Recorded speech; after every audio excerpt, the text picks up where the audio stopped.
I'm Vinnie Politan. Thank you for joining us here on Closing Arguments. Through the decades of my coverage of stories across the country, there was a pattern I noticed for years that really bothered me. And it's part of my agenda here on this program to try to turn it around.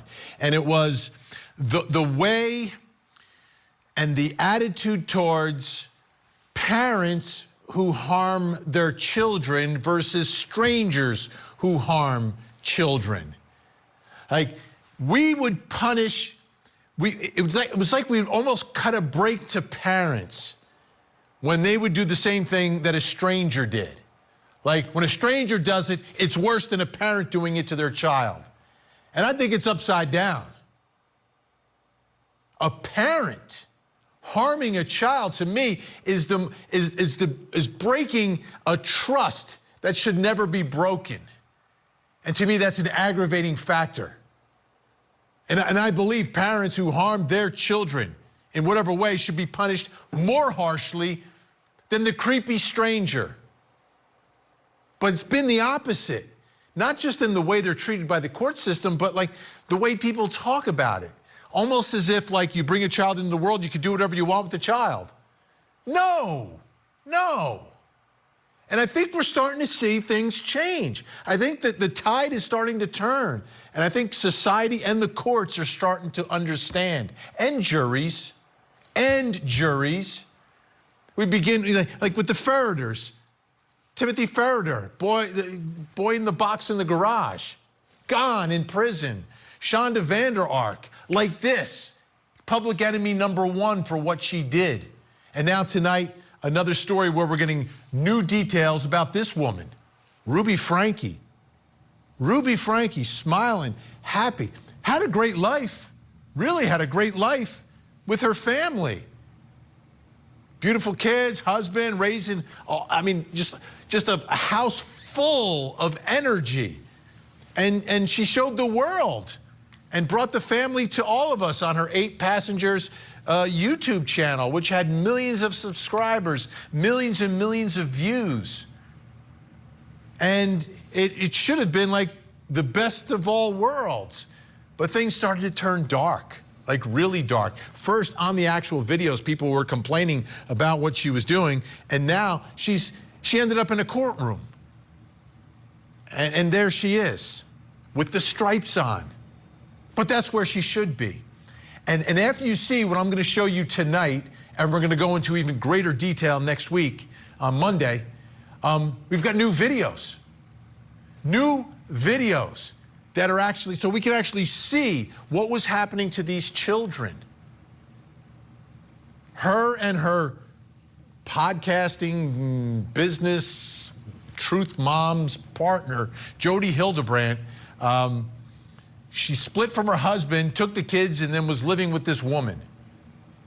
And what a house of horrors. So where do we begin? It begins here with one of her children who somehow got the energy to escape the house and go to see a neighbor to get some level of help. This is a neighbor who has no idea what's happening next door. Look at his legs. Look at this child's legs knocking on the door. And now we have some of the video, and you'll be able to hear what happens when he goes to the next house and someone answers the door.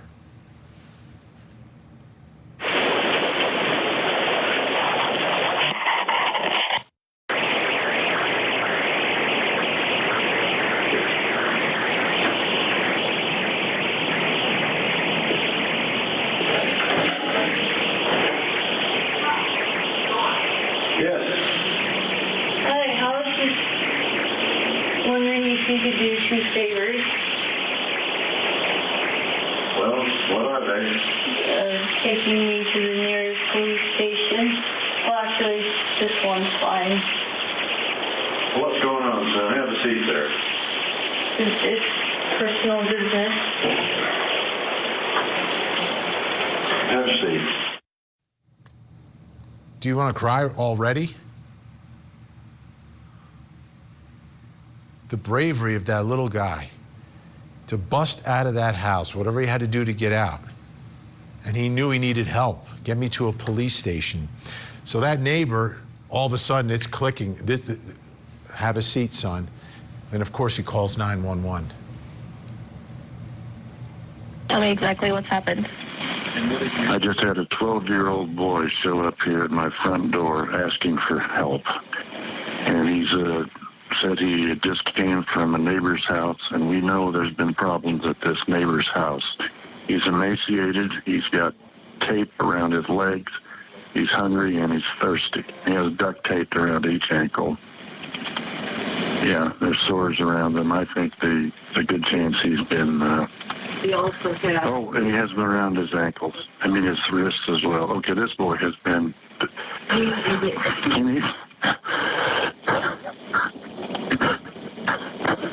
This kid has obviously been...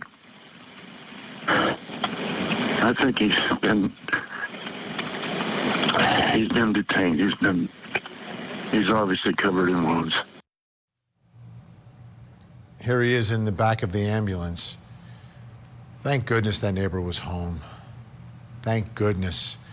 You could see how he was impacted by everything that was happening here. Let's take a look at this. We have another angle of him in the ambulance. And when you look here, you'll see the blonde-haired woman on the right who is helping this child. I mean, everybody is just, they can't believe what they're seeing. This shouldn't happen. Let's take a listen now. You'll hear what the EMT worker has to say. We have some body camera video.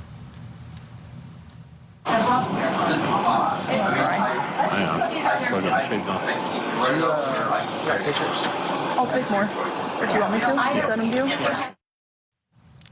They can't believe what they're finding here. So now police have entered the house that the child came out of because there was information that he's not the only one. So police enter that house and then find a child in the closet. And again, I'll prepare you for more heartbreak here. Let's take a look. You come in, buddy. I'm a police officer. Are you going for the union here? Hey, you okay? Is this just you in here? I'm Sergeant Tobler. What's your name? I just have one. Where's your sister at? Contact one. You okay? Huh? You doing okay? You don't want to talk to me? Yeah, that's okay. So now police work quickly, and obviously there are two adults that are living in that house. The children's mother, Ruby Franke, and the woman she was living with, this so-called counselor, Jodi Hildebrandt. Here's Jodi Hildebrandt being arrested. She's taken into custody. This is inexplicable, like skin and bones. You're emaciated. Like, who does that to a child? Who does? I mean, the one thing we do wrong sometimes is we feed them too much, right? Oh, you're getting skinny. You need some more meat on those bones. Who does that to a child? And here's mom getting arrested for it. This makes no sense. Obviously, this is worse than we suspected. Like, it's more shocking and more real when you get to see what actually happened here. And again, Monday, we're going to bring you much more of this. Now, let's take a listen to Jodi Hildebrandt's police interview. I'm a little nervous. You're you know, to be honest with you, if I was sitting over there, I'd be a little nervous too. So don't worry about it. We're just here to talk, to your side. And right now we're just asking you just typical questions, like how long you lived here, that kind of thing. I watched too many detective movies. There's a lot of questions we have that we just maybe misunderstandings that we just need to clarify. I know, and I'd love to tell you if he were here, because I don't know. I don't know what's going to happen with what I say. You know, I'm a psychologist. I've watched people flip things all the time. So I get it. I sit on your side. I get it. I wish people didn't do that, but they do. You could tell she's not used to being on that side of the table. She's used to being in charge, telling people what to do. Well, at this moment, that's when she has lost all control over her future and the rest of her life. Now, this one is even stranger, and this is Ruby Franke's police interview. Watch how she reacts in this moment, in this situation. My name is Detective Bates, and this is Sergeant Tobler. We're just here to talk to you about kind of a few things involving your kids. So first, do you live down here, or?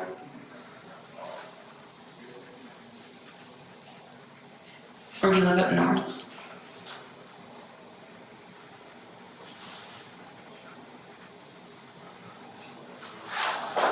Do you want to talk to me about where you live or how many kids you have?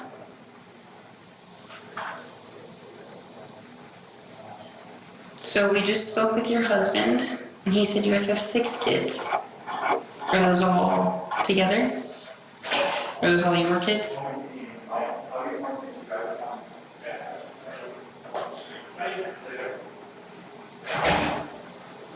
I can wait all day.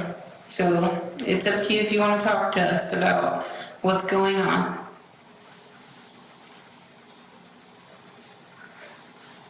Would you feel more comfortable talking to one of us? Or do you want me to I can step out if you want? Or if you feel more comfortable talking to him, I can step out. I'll wait till I have a lawyer. Okay. So you don't talk to us at all?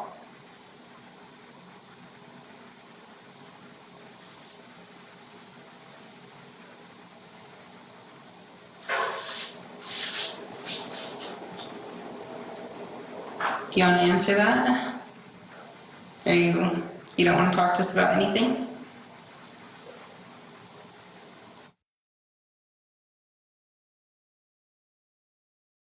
Wow. That's bizarre. That's bizarre. But I mean, I think she realizes what's happening at this moment. Like the curtain's been pulled back. We've seen what's been happening behind closed doors to these young children. Now, Kevin Franke, her husband, the children's father, who was kind of pushed out of their lives a little bit by Jodi Hildebrandt. Let's take a look at his reaction in this moment in his interview. We received a phone call from 911 on our dispatch that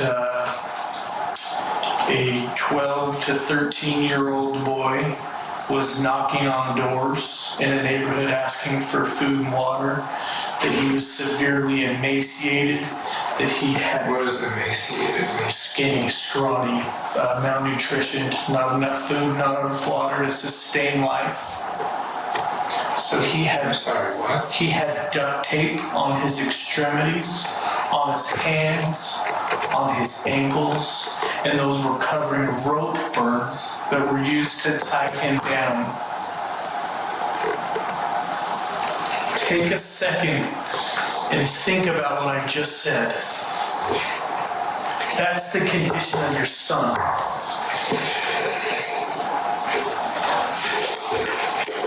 Given that information, your son was taken to the hospital. A warrant has been applied and granted by the Department of Child and Family Services to remove both Russell and Eve from your wife's care. So no one right now is going to have access to these 2 children based on their physical condition. Do you understand that? I understand. Would you condone that behavior? Would I condone that behavior? That's my job. My job is to find out your knowledge of the treatment of these based on your precious description, children. no. Again, I don't know the details, or I don't know, but as you described that sounds Horrible. Disgusting. No human being should be treated like that.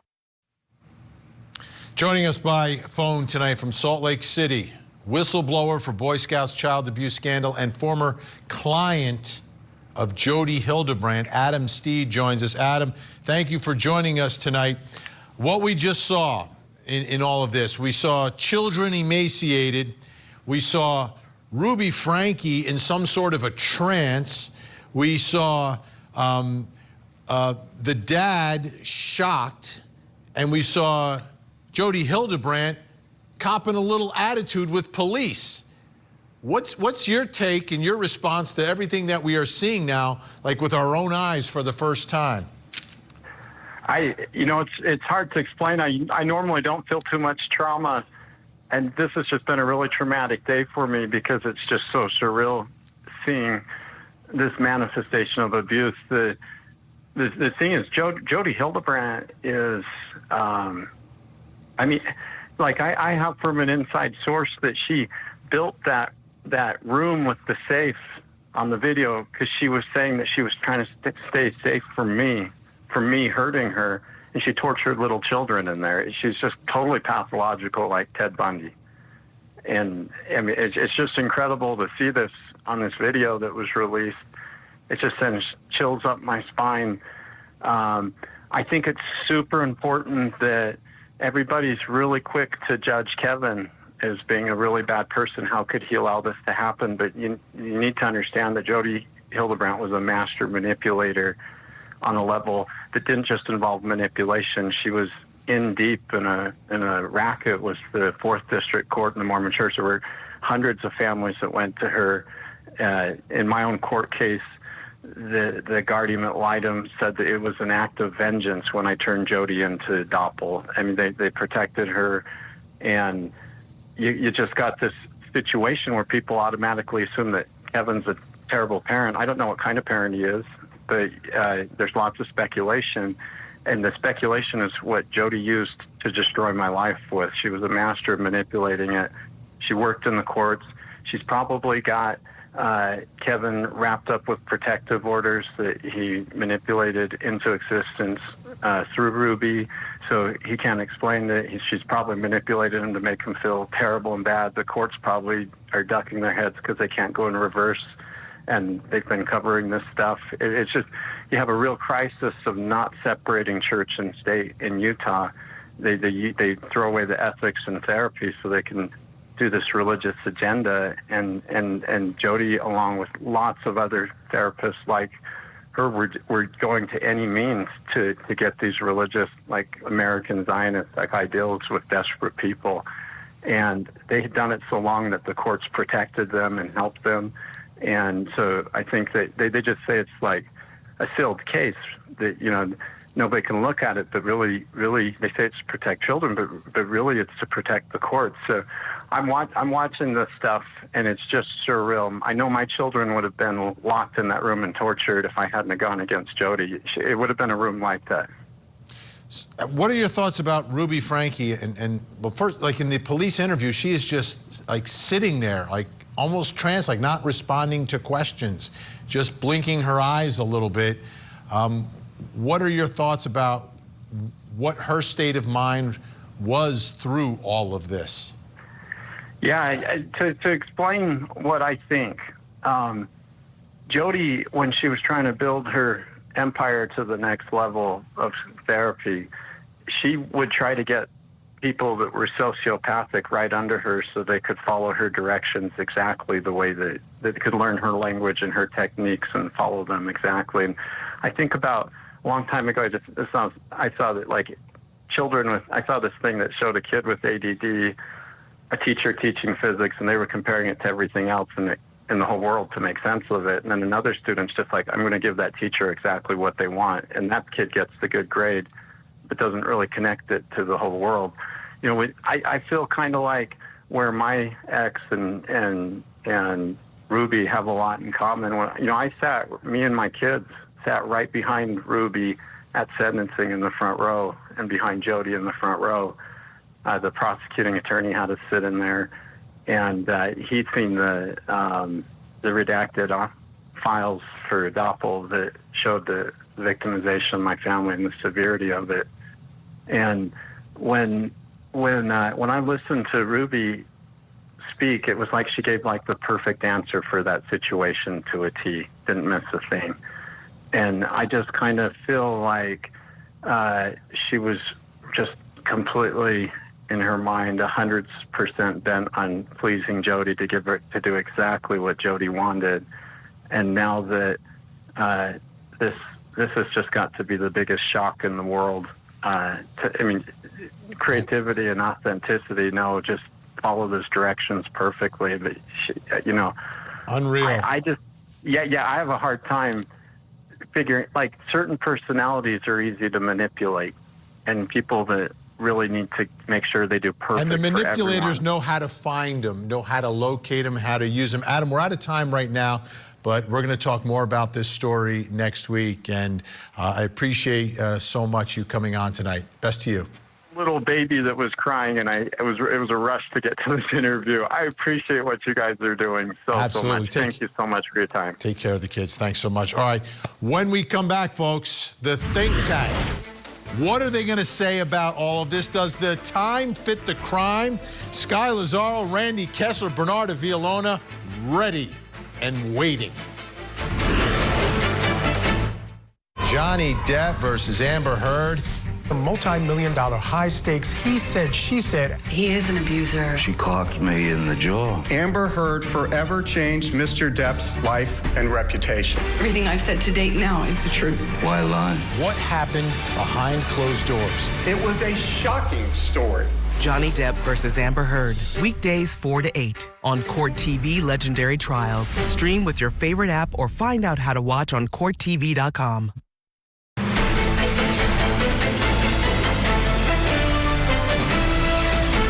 Ms. Franke, how do you plead to count 1, aggravated child abuse, a second-degree felony? Guilty. To count 3, aggravated child abuse, a second-degree felony? Guilty. To count 5, aggravated child abuse, a second-degree felony? Guilty. And to count 6, aggravated child abuse, a second-degree felony? With my deepest regret and sorrow for my family and my children, guilty. The court finds that the factual basis is sufficient. All of the terms of the agreement are stipulated, including that the court obtain a pre-sentence investigation report, correct? Correct. There won't be any argument about whether prison is the appropriate sentence, and there's an agreement about the 4 counts running consecutive. That is correct.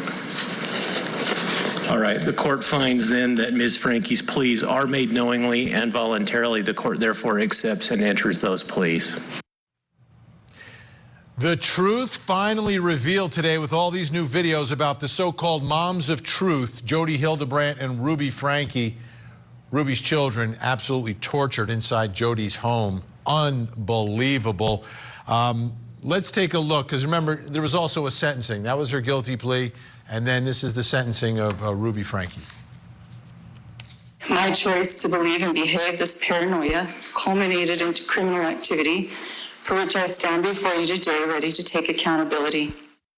She's taking accountability. 1 to 15 years for each of the 4 aggravated child abuse charges. Each count will be served consecutively, but the actual time in prison is going to be determined by the State Department of Adult Probation and Parole. So I think they've got a lot of flexibility in when they can let one or the other out here, and I'm just afraid they're going to let them out early. But does the time fit the crime? Let's bring in our think tank. Joining us tonight in New York City, former senior homicide prosecutor, founder of Villalona Law, Bernardo Villalona. Also with us tonight in Salt Lake City, Utah, criminal defense attorney who represents Corey Richins. Another big case we're covering here on Court TV. Sky Lazaro is with us. And in Atlanta, Georgia, family law attorney and law professor at Emory University, Randy Kessler. Great to see everyone. I'm going to start with Sky because this is in Utah, all right? Does the time fit the crime here? And are these 2 actually going to serve some real meaningful time? Or is this State Department of Adult Probation and Parole going to say, oh, they're such nice inmates, let's let them go? Well, they were charged as aggressively as they could have been in this case, and aggravated child abuse is a second-degree felony. they were sentenced to serve it consecutively. I think the parole board's going to take a serious look at this case. In my experience with them, I think both of these women are going to do a considerable amount of time. Give me a ballpark that'll either make me feel better or make me feel worse tonight. I don't think they're doing less than 10. That's not making me feel to... better.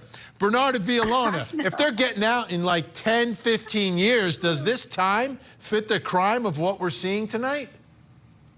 Not at all. I think, look at that video, Vinny. Vinny, look at that video. I mean, look at this little boy, how he looks. And it's just so heartbreaking. That video that we saw earlier on tonight when he go and knocks on the neighbor, and even the neighbor breaks down crying when he's trying to explain this. That is the normal reaction of any human being.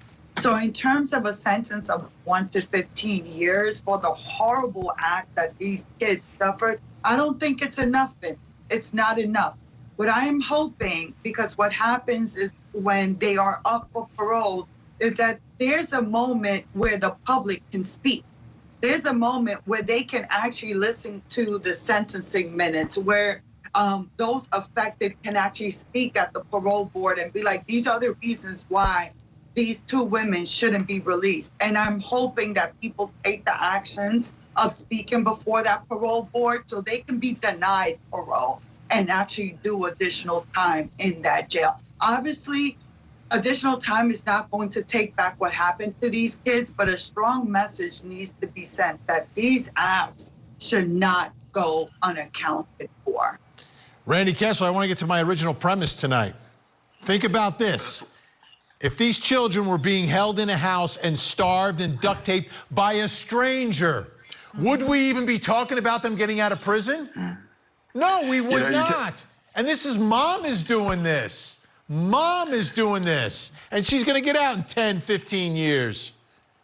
So you're taking the words out of my mouth. I was going to give you a lot of credit, because normally when you have two defendants and one says, well, it wasn't really my fault, they deserved it, and the other one is taking full responsibility and owning it, by comparison, you say, well, that person, at least she's remorseful. Let's give her the benefit of the doubt. Maybe we give her a little bit less of a sentence or let her out a little bit early. But going back to what you said, but, that's a gigantic but, right? But you're the mom. It's your kids. And I think that's going to outweigh whatever she's done. It was smart of her, to be remorseful, to express that. It was well stated. It was well done.